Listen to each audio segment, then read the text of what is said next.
সুন্দরপুর গ্রাম।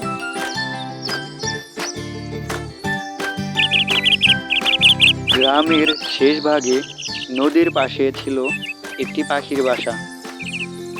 সবেমাত্র পাখিটি ডিম পেড়েছে। পাখিটির ডিম নানান রঙের হওয়ায় পাখি তো ভীষণ খুশি। কিন্তু পাখিটি জানে না যে তার সুখের দিন আর বেশি দিন নেই। কারণ একটি শেয়ালের নজর পড়ে তার বাসার দিকে। পাখিটি একদিন খাবার আহরণে বেরিয়ে পড়ল।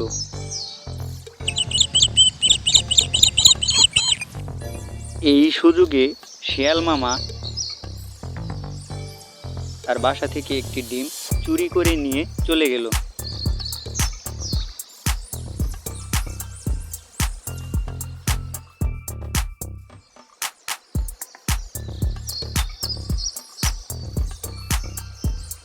পাখি যখন বাসায় ফিরল তখন দেখতে পেল তার একটি ডিম নেই।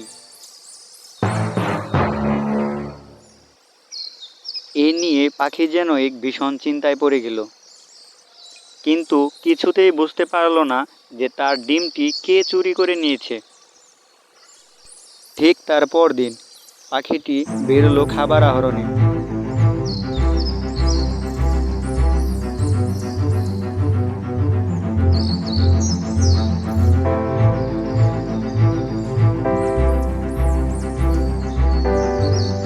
বাসায় ফিরে দেখল তার আরেকটি ডিম কম।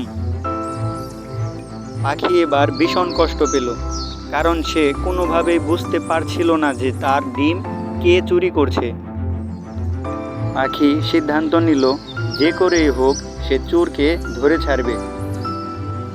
অতঃপর পরদিন সে পুনরায় খাবার আহরণে বেরোলো।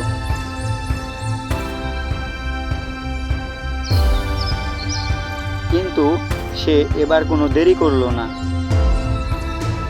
যেই না বাসার কাছে এলো তখনই দেখতে পেল একটি শিয়াল পাখিটির ডিম চুরি করে নিয়ে যাচ্ছে। কিন্তু পাখি হয়ে সে শিয়ালের সাথে কিভাবে লড়বে?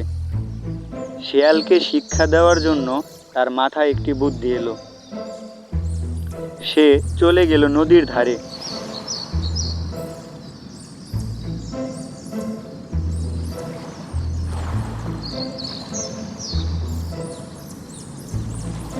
নদীর ধার থেকে একটি বিষাক্ত বিচ্ছু এনে রেখে দিল পাখির বাসায়।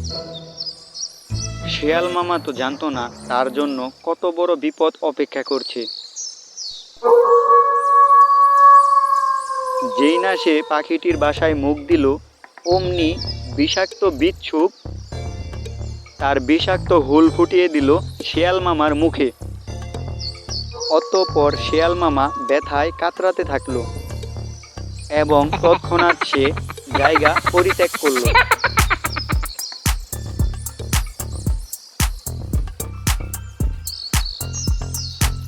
পরবর্তীতে পাখিটির বাকি ডিমগুলো থেকে বাচ্চা ফুটল।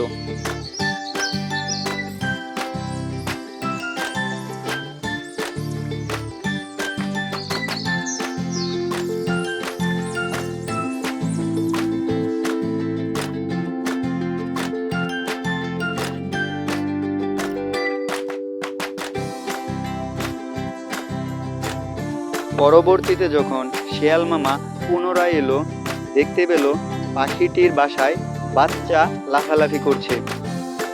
তার ভীষণ লোভ হলো। যখনই সে পাখির বাচ্চা খাবে বলে সামনে এগুচ্ছিল, তখনই তার মনে পড়ল বিচ্ছুকের কথা। বিচ্ছুকের ভয়ে সে পাখির বাচ্চাগুলোর দিকে এগোলো না, পুনরায় ফিরে গেল।